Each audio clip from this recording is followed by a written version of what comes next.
Once there was a thing called spring, when the world was writing verses like yours and mine. All the lads and girls would sing when we sat at little tables and drank May wine. Now April, May, and June are sadly out of tune. Life has stuck the pin in the balloon. Spring is here. Why doesn't my heart go dancing? Spring is here. Why isn't the waltz entrancing? No desire, no ambition leads me. Maybe it's because nobody needs me.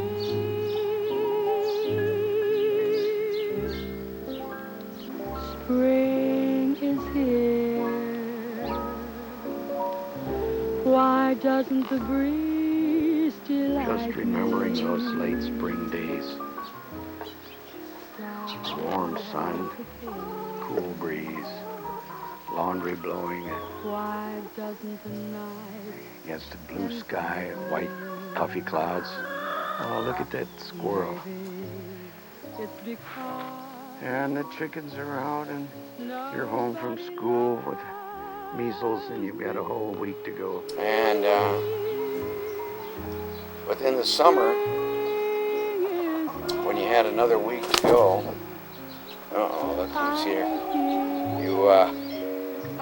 You got to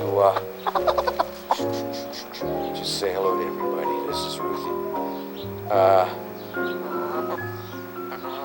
You got to go out and the Huckleberry Finn on the railroad ties that were next to the track in this tall green grass, and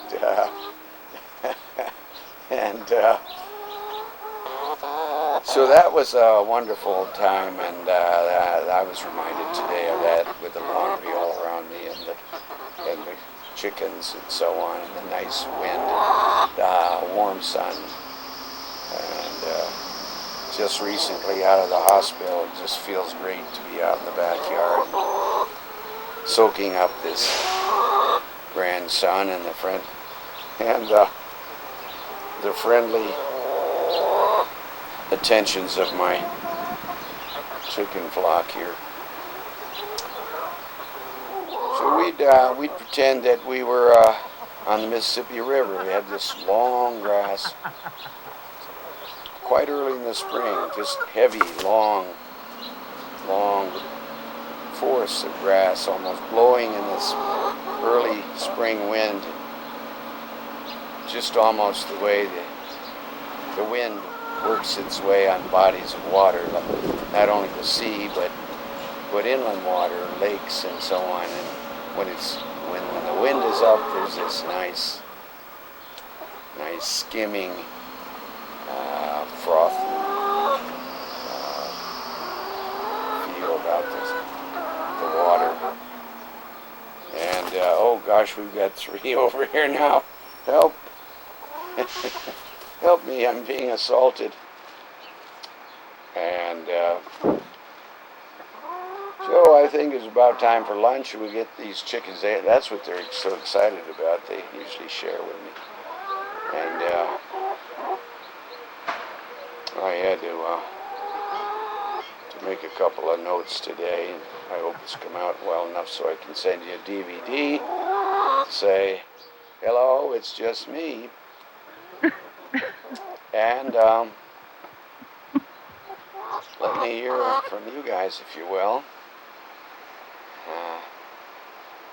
If anybody wants any laundry lessons, we've got them here at the Bish Laboratories.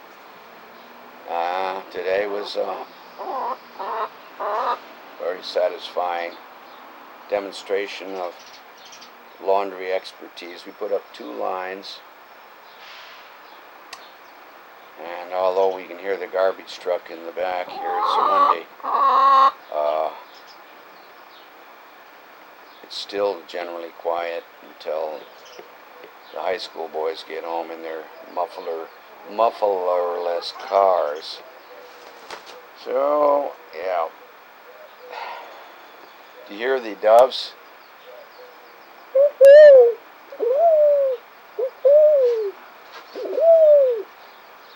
They're up in the trees.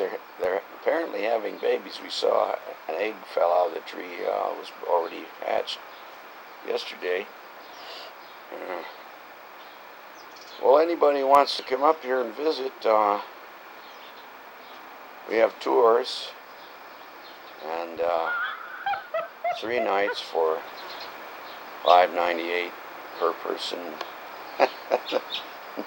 I lost a tooth here, unfortunately, so I lost my last lady friend, I guess. The tooth just got too much, we call it, too much mucus coming down from the sinus infection. And the whole area was very infected, so we had to have the dental surgeon remove the tooth. I hated to do that. But anyway, it doesn't matter so much when you're no longer a budding junior high schooler. What do they call it now? Middle school, where you wear a pompadour. See, I don't have any pompadour potential anymore, but I used to comb my hair like that, went up, and so I remember going into class very self-conscious. I remember there was one class called Core. I think they were kind of proud of having invented a new course. Now, this is junior high, so I don't know, 6th grade, 7th grade. And so girls and boys had to be separate because they talked about sex. Don't tell anybody. So I remember coming into that class. It was conducted by Mr. Professor Smith. Yeah, Mr. Smith. I guess that was it. And he was very serious, so he had warned us in advance. No sniggering, no laughing. This is a serious matter. It's not a laughing matter. And we're going to deal with the birds and the bees and all that sort of thing. And when I walked in front of the class to get to my desk, I had my hair all combed right and everything. Even though the girls weren't in there, I was very self-conscious, like every other person in there. You remember that when you're in junior high and you're 11, 12, 13? Oh boy. Then we had a Miss Lagerquist in another course at the end of the day. And she was so attractive, it was painful. She had the most beautiful, beautiful body, and she had gorgeous legs. And in those days, women tend to wear skirts and nylons, I suppose, and the whole thing. And she would sit on her table, on her desk up front. And all of us boys were driven wild. We had fantasies all that 3-month quarter about Miss Lagerquist, each of us to his own fantasy. Oh, God, it got me to drawing naughty pictures, and I don't know what all to it. But she was wonderful. I don't remember what the name of the course was. But, so, the mind goes back sometimes, and you get these nice, spontaneous, combustible memories.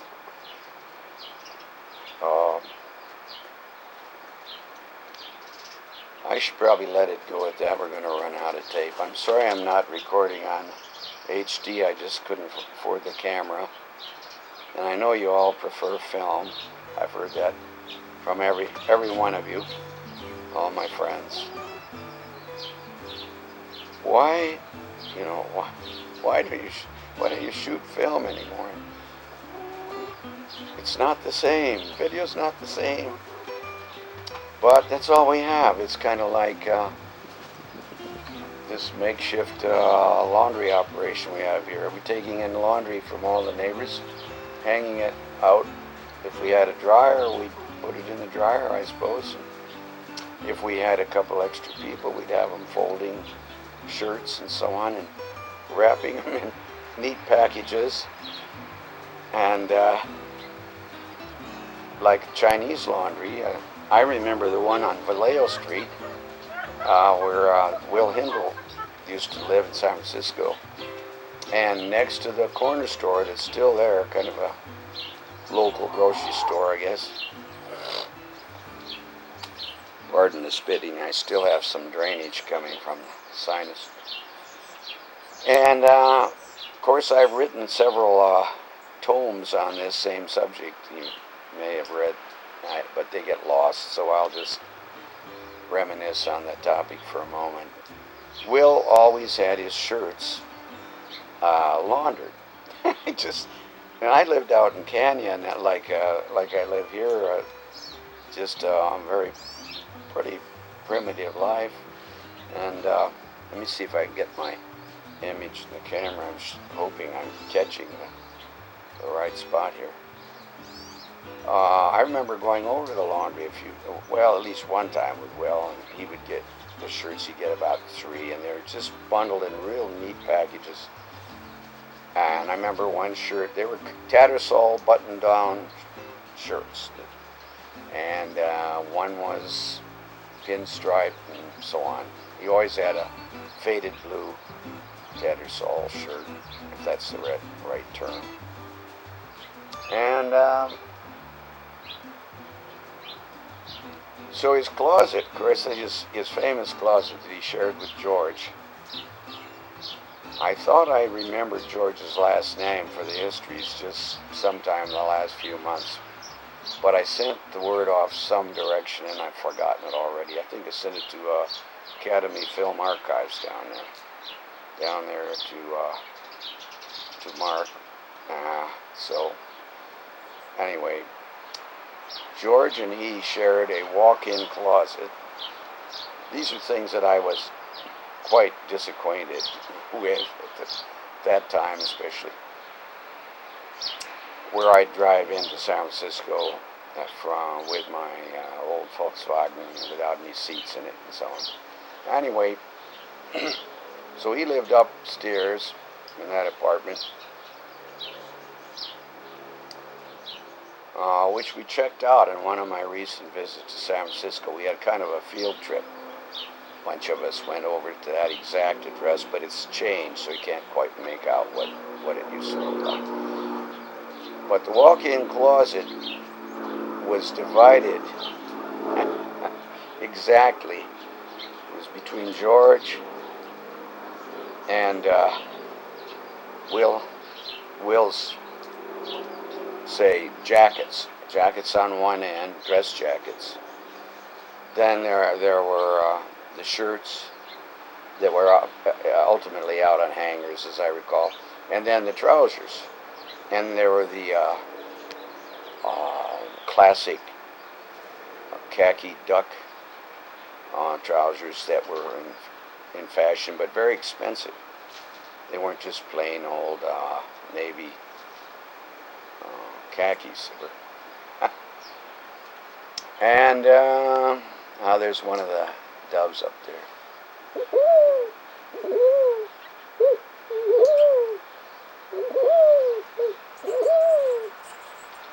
See if I can get her attention. They know I'm a phony, but anyway. Then the shoes were all lined up on 2 sides, and then the sweaters. There was always the tennis sweater with the white V-neck with the red and blue stripes. Right? Remember those that went with the tatters, or that went with the with a clean white T-shirt, high neck, like that, and then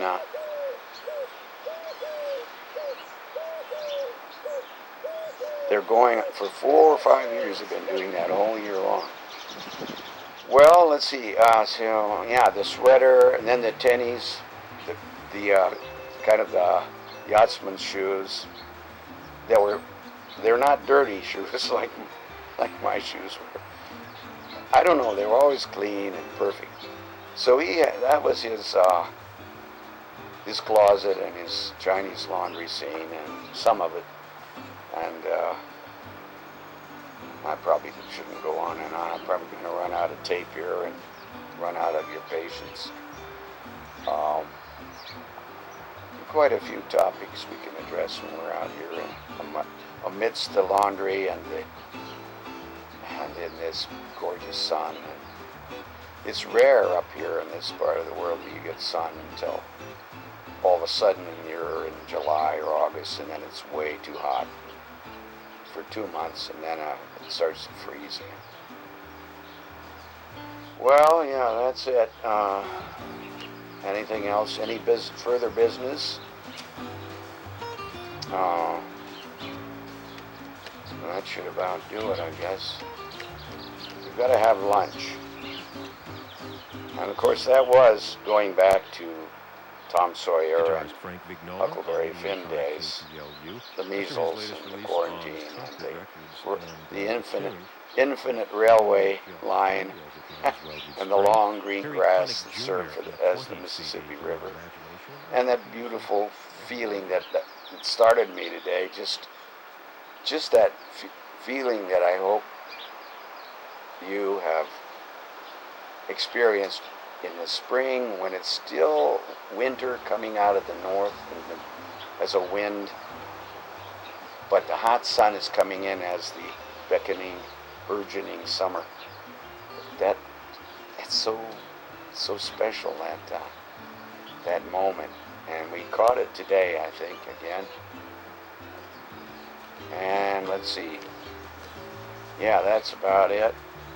Unfortunately, hope we're still burning here. Burning tape. Lunch, and then we'll take a break, and then we'll have questions. Okay.